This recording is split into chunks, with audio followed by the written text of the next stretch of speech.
أعوذ بالله من الشيطان الرجيم. بسم الله الرحمن الرحيم. لا إله إلا الله محمد رسول الله صلى الله عليه وآله وأصحابه وبارك وسلم. أستغفر الله الذي لا إله إلا هو الحي القيوم وأتوب إليه. السلام عليك يا خاتم النبيين. صلوات الله عليك يا خاتم النبيين. اما بعد. تمام دیکھنے اور سننے والوں کو السلام علیکم ورحمۃ اللہ وبرکاتہ۔ اللہ پاک سورہ نساء کی آیت نمبر 69 میں فرماتے ہیں وَمَن يُطِعِ اللَّهَ وَالرَّسُولَ فَأُولَٰئِكَ مَعَ الَّذِينَ أَنْعَمَ اللَّهُ عَلَيْهِم مِّنَ النَّبِيِّينَ وَالصِّدِّيقِينَ وَالشُّهَدَاءِ وَالصَّالِحِينَ وَحَسُنَ أُولَٰئِكَ رَفِيقًا۔ اور جو شخص اللہ اور اللہ کے رسول صلی اللہ علیہ وسلم کا حکم مان لے، کہا مان لے، تو ایسے اشخاص بھی ان حضرات کے ساتھ ہوں گے جن پر اللہ تعالیٰ نے نعمتیں فرمائی ہیں، اور وہ ہیں یعنی انبیاء اور صدیقین اور شہداء اور صالحین، اور یہ بہت اچھے رفیق ہیں۔ تو اللہ تعالیٰ نے اس آیت میں حقیقت میں تشریح فرمائی ہے سورہ فاتحہ کی اس آیت کی جس میں ہم دعا کرتے ہیں اہدنا الصراط المستقیم، یا اللہ ہم کو ہدایت کر صراط مستقیم کی، صراط الذین انعمت علیہم، وہ صراط، وہ راستہ جس پر تم نے نعمتیں کی۔ اور اللہ تعالیٰ نے نعمتیں کس پر کی؟ وہ جو انبیاء ہیں، وہ جو صدیقین ہیں، وہ جو شہیدین ہیں، وہ جو صلحاء ہیں۔ اللہ تعالیٰ نے انبیاء کے ساتھ صدیقین کا ذکر کیا، اور صدیقین کے بعد شہیدین کا ذکر کیا، اور شہداء کے بعد صلحاء کا ذکر کیا۔ تو ثابت ہو گیا کہ انبیاء کے بعد جس کا مقام سب سے زیادہ ہے، سب سے بڑا ہے، وہ صدیقین کا ہے، اور صدیقین کے بعد جس کا سب سے بڑا مقام ہے وہ شہداء ہیں، اور شہداء کے بعد جس کا سب سے بڑا مقام ہے وہ صالحین ہیں۔ اگر ہم نبی پاک صلی اللہ علیہ وسلم کی اطاعت کریں گے، نبی پاک صلی اللہ علیہ وسلم کا کہا مانیں گے، تو ہم پر جو اللہ تعالیٰ کی نعمت ہوگی، اس نعمت میں سب سے بڑی نعمت جس کا اللہ تعالیٰ نے یہاں پہ ذکر کیا ہے کہ ہمارے ساتھی، ہم جن کے ساتھ ہوں گے، وہ سنگت جن کی ہمیں میسر ہوگی، وہ سنگت انبیاء کی ہوگی، وہ سنگت صدیقین کی ہوگی، وہ سنگت شہداء کی ہوگی، وہ سنگت صالحین کی ہوگی۔ ہم نبی پاک صلی اللہ علیہ وسلم کا ذکر لے کے بیٹھ جاتے ہیں روزانہ، تاکہ ہم ان کے ذکر کر کے ہم اللہ تعالیٰ کے ہاں آخرت کے دن سرخرو ہو سکیں۔ اور اس کے ذکر کا فائدہ کیا ہے؟ تو قرآن پاک میں اللہ تعالیٰ نے انبیاء کے ذکر خود فرمایا اور خود کہا سورہ مریم میں آیت نمبر 2 اور 3 میں اللہ پاک فرماتے ہیں ذکر رحمت ربک عبدہ زکریا اذ نادى ربہ نداء خفیا۔ اللہ پاک نے فرمایا ذکر رحمت ربک، یہ آپ کے رب کی رحمت کا ذکر ہے جو اس نے اپنے برگزیدہ بند زکریا پر کیا۔ اور پھر اللہ پاک فرماتے ہیں وَاذْكُرْ فِي الْكِتَابِ مَرْيَمَ، اے حبیب مکرم صلی اللہ علیہ وسلم آپ اپنی کتاب قرآن مجید میں مریم کا ذکر کیجئے۔ اور پھر سورہ مریم کی آیت نمبر 41 میں وَاذْكُرْ فِي الْكِتَابِ إِبْرَاهِيمَ إِنَّهُ كَانَ صِدِّيقًا نَبِيًّا، اور آپ صلی اللہ علیہ وسلم اس کتاب قرآن مجید میں ابراہیم کا ذکر کیجئے۔ اور اللہ پاک فرماتے ہیں قرآن پاک میں سورہ مریم آیت نمبر 51 میں وَاذْكُرْ فِي الْكِتَابِ مُوسَىٰ إِنَّهُ كَانَ مُخْلَصًا وَكَانَ رَسُولًا نَبِيًّا، اور اس کتاب قرآن پاک میں محبوب صلی اللہ علیہ وسلم موسیٰ کا ذکر کیجئے۔ اور پھر اللہ پاک فرماتے ہیں وَاذْكُرْ فِي الْكِتَابِ إِسْمَاعِيلَ إِنَّهُ كَانَ صَادِقَ الْوَعْدِ وَكَانَ رَسُولًا نَبِيًّا۔ تو اس میں اللہ پاک فرماتے ہیں اور آپ اس کتاب قرآن پاک میں اسماعیل علیہ السلام کا ذکر کریں، بے شک وہ وعدے کے سچے اور صاحب رسالت نبی تھے۔ اور پھر اللہ پاک فرماتے ہیں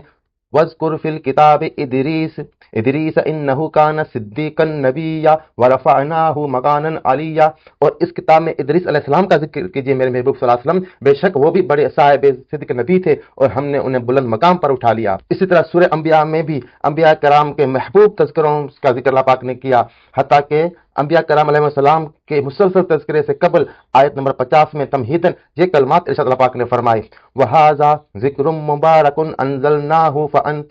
أَفَأَنْتُمْ لَهُ مُنْكِرُونَ، اور یہ قرآن برکت والا ذکر ہے جسے ہم نے نازل فرمایا ہے، کیا تم اس سے انکار کرتے ہو؟ ذکر مبارک کا عنوان دے کر اگلی آیت سے جد الانبیاء حضرت ابراہیم علیہ السلام کا ذکر شروع کر دیا۔ تو اس سے ثابت ہوا ہے انبیاء علیہ السلام کے واقعات بیان کرنا، انبیاء علیہ السلام نے جو دین کے لیے جدوجہد کی، جو اس کے لیے اللہ کے نام کو بلند کرنے کے لیے جو انہیں تکالیف اٹھائیں، ان کا ذکر کرنا۔ اللہ نے فرمایا قرآن پاک میں کہ اے محبوب صلی اللہ علیہ وسلم آپ ان کا ذکر کریں، اس کلام پاک میں، اس قرآن مجید میں صحابہ کرام کو بتائیں کہ یہ جو ذکر انبیاء ہے، ذکر خیر ہے، یہ علوم نبوت کا حصہ ہے، یہ علوم ولایت کا حصہ ہے۔ تو جب ہم یہ ذکر انبیاء کرام کا کرتے ہیں تو اس سے ثابت ہوا کہ تمام انبیاء سے افضل ہمارے محبوب صلی اللہ علیہ وسلم، نبی پاک صلی اللہ علیہ وسلم، اللہ کے حبیب صلی اللہ علیہ وسلم کا ذکر سب سے افضل ہے۔ تو ہمیں نبی پاک صلی اللہ علیہ وسلم کا ذکر اپنی زندگی میں شامل کرنا چاہیے، اور اس کے ذکر کا طریقہ یہ ہے جو اللہ پاک نے سکھایا کہ ہمیں محبوب صلی اللہ علیہ وسلم کے زندگی کے واقعات جسے ہم سیکھ سکیں، جسے ہم سمجھ سکیں، احادیث مبارکہ جو ہمارے اندر میں تبدیلی لا سکیں، ان کا پڑھنا، ان کا سمجھنا، اس پر تفکر کرنا بہت ضروری ہے، اور یہ قرآن پاک کی تعلیمات کے عین مطابق ہے کہ ہم سیرت طیبہ کو سمجھیں، اس پر تفکر کریں۔ اور میلاد صرف ربیع الاول مہینے کے لیے نہیں ہے، میلاد کسی ایک تاریخ کے لیے نہیں ہے، میلاد تو مسلمان کے لیے پوری زندگی کے لیے ہے، دن کے لیے ہے، رات کے لیے، ہر لمحے کے لیے، ہر وقت کے لیے ہے کہ اس کو نبی پاک صلی اللہ علیہ وسلم کا ذکر ہر وقت کرنا چاہیے۔ اور اس ذکر سے مراد یہ ہے کہ وہ قرآن پاک کو پڑھے، وہ قرآن پاک کو سمجھے، سیرت طیبہ کی روشنی میں اس کو مطالعہ کرے، وہ نبی پاک صلی اللہ علیہ وسلم کی زندگی میں جو اعمال ہیں، جو حقوق اللہ اور حقوق العباد سے عبارت ہیں، ان دونوں کے امتزاج سے جو زندگی حسین بنتی ہے، اس کو تفکر میں لائے، اس کو ذہن میں لائے، اس کو سمجھے۔ اور اس لیے اللہ تعالیٰ نے انبیاء کرام کا بار بار تذکرہ قرآن پاک میں فرمایا کہ اگر آج ہم محبوب صلی اللہ علیہ وسلم کے حساب سے سب کو یاد دلاتے ہیں کہ یہ ربیع الاول کا مہینہ ہے، یہ وہ مہینہ جو محبوب صلی اللہ علیہ وسلم کی اس دنیا میں آمد ہوئی، تو اس کا مقصد کیا ہے، یہ بات بار بار دہرائی کیوں جاتی ہے؟ آج سے ہم اس پر غور کریں گے اور دن رات غور کریں، کیونکہ آپ مجھے بتائیں آپ میں سے کتنے لوگ ہیں جن کو یہ پتا ہے ابو بکر صدیق رضی اللہ تعالیٰ عنہ کی پیدائش کب ہوئی، حضرت عمر فاروق کی پیدائش کب ہوئی، حضرت عثمان غنی کی پیدائش کب ہوئی، حضرت علی کرم اللہ وجہ کی پیدائش کب ہوئی، ان کی زندگی میں کیا واقعات ہوئے، کس طرح ہوئے، کیا آپ کو پتا ہے؟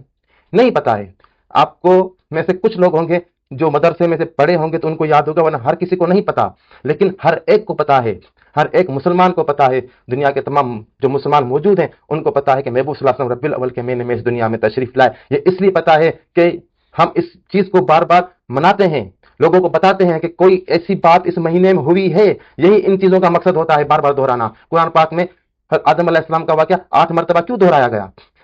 موسیٰ علیہ السلام فرعون کے بیچ میں جو مکالمہ ہوا وہ مختلف پیرائے میں بار بار کیوں دہرایا گیا؟ یہ چیزیں اس لیے دہرائی جاتی ہیں، بار بار اس لیے سمجھائی جاتی ہیں کہ ہم کو یاد ہو جائے کہ یہ وہ مہینہ ہے جس میں محبوب صلی اللہ علیہ وسلم کی آمد ہوئی ہے۔ کوئی بھی تاریخ ہو، پہلی تاریخ ہو، دوسری تاریخ ہو، اس سے کیا فرق پڑتا ہے؟ 12 تاریخ ہو، 15 تاریخ، کس تاریخ ہو، اس سے کوئی فرق نہیں پڑتا، لیکن یہ ذہن میں ہونا چاہیے کہ یہ وہ مہینہ ہے۔ اور اس میں جو ہم خاص طور پر یہ ساری باتیں سامنے لاتے ہیں تو اس لیے لاتے ہیں کہ تعلیم کے لیے لاتے ہیں، سمجھنے کے لاتے ہیں، غور و فکر کے لاتے ہیں، کیونکہ یہ ایسا ممکن نہیں ہے کہ ہم اس چیز کو مسلسل روزانہ کی بنیاد پہ کر سکیں۔ جس طرح 5 وقت نماز ہے، ہونا تو یہ چاہیے کہ ہم کو ہر وقت اللہ کی عبادت کرنی چاہیے، لیکن نماز مقررہ وقت اور مقررہ اوقات میں فرض ہے، کیونکہ ہم جس دنیا میں رہتے ہیں اس دنیا میں اور کام بھی ہوتے ہیں، اس کی وجہ سے اللہ نے اس طرح اس کا نظام میں زندگی میں اس کو شامل کیا ہے کہ اللہ کی عبادت بھی ہوتی رہے اور یہ کام بھی ہوتے رہیں۔ اس لیے مخصوص اوقات کی اہمیت ہوتی ہے۔ نماز فجر جو سورج طلوع ہونے سے پہلے ہے اس کی اپنی ایک اہمیت ہے، اسی طرح مختلف اوقات کی، مختلف دنوں کی اپنے حساب سے اہمیت ہوتی ہے۔ تو ان کے منانے سے یا ان کو لوگوں کو سمجھانے سے، لوگوں کو بتانے سے اس کا مقصد یہ ہوتا ہے کہ ان کو ذہن نشین کرایا جائے، ان کو یاد کرایا جائے، ان کو سمجھایا جائے بار بار، کیونکہ ہم جو ہیں انسان بھول جاتے ہیں۔ ہم نے کتابوں میں، اسکولوں میں ہو سکتا ہے پڑھا ہو کہ فلاں صحابہ کرام فلاں تاریخ پہ پیدا ہوئے اور فلاں تاریخ پہ ان کو وفات ہوئی، لیکن ہم کو ہر وقت یاد تو نہیں ہوتا۔ اگر یہ چیزیں بار بار دہرائی جاتی، ان کو بار بار سمجھایا جاتا تو آج ہم کو یاد ہوتا۔ ہم میں سے کتنے کو پتا ہے کہ جنگ بدر کب ہوئی، جنگ احد کب ہوئی، جنگ خندق کب ہوئی، کون سے مہینے میں ہوئی، کون سی تاریخ میں ہوئی، ان جنگوں میں کیا کیا ہوا، کس کو پتا ہے؟ اگر یہ باتیں ہر سال بار بار دنوں میں دہرائی جاتی تو آج ہم کو یاد ہوتا۔ مکہ کس طرح فتح ہوا، اس مکے کی فتح کے وقت کیا ہوا، کس قسم کے واقعات ہوئے۔ ان خاص دنوں میں ان باتوں کو دہرانے کا مقصد یہی ہوتا ہے کہ ان باتوں کو ہمارے ذہنوں میں یاد کرایا جائے، ہمارے جو دماغ میں ان باتوں کو انڈیلا جائے، سمجھایا جائے، تاکہ ہم ان کو ذہن نشین کر سکیں اور ان کی اہمیت کو جان سکیں۔ یہی وجہ ہے ہم جب مکہ مکرمہ میں حج کو جاتے ہیں، جب ہم طواف کرتے ہیں، صفا مروہ میں جاتے ہیں اور مینا میں جاتے ہیں، تو ہم کیا کرتے ہیں؟ ہم ان واقعات کو یاد کرتے ہیں کہ کس طرح انبیاء کرام اللہ کی راہ میں کس انہوں نے قربانیاں دیں، اور جب ابراہیم علیہ السلام نے خانہ کعبہ کے سامنے کھڑے ہو کے نماز ادا کی تو اللہ پاک نے قرآن پاک میں فرمایا کہ یہاں پہ کھڑے ہو کے تم سجدہ کرو۔ تو اس بات کا مقصد کیا ہے؟ یاد دہانی کرانا ہے، سمجھانا ہے کہ اللہ کے دین کی خاطر کس طرح ان انبیاء کرام نے قربانیاں دیں۔ تم آؤ، حج کرو، ان واقعات کو ذہن نشین کرو، ان پر غور و تفکر کرو، تاکہ تم لوگوں کو سمجھ میں آ سکے کہ ان چیزوں کی کیا اہمیت ہے، ان واقعات کی کیا اہمیت ہے، ان کو بار بار کیوں دہرایا جا رہا ہے، ان واقعات کی کیوں بتایا جا رہا ہے، نوح علیہ السلام کا واقعہ کیوں بتایا جا رہا ہے، کس طرح پوری انسانیت جو ہے وہ ڈوب گئی اس شرک کی وجہ سے۔ تو ان باتوں کو سوچنا چاہیے، سمجھنا چاہیے کہ ہر بات کی ایک اہمیت ہوتی ہے، اور جب اس کو بار بار دہرایا جاتا ہے، اس کا بار بار ذکر ہوتا ہے تو ہمیں وہ بات ذہن نشین ہوتی ہے۔ جزاک اللہ خیرہ۔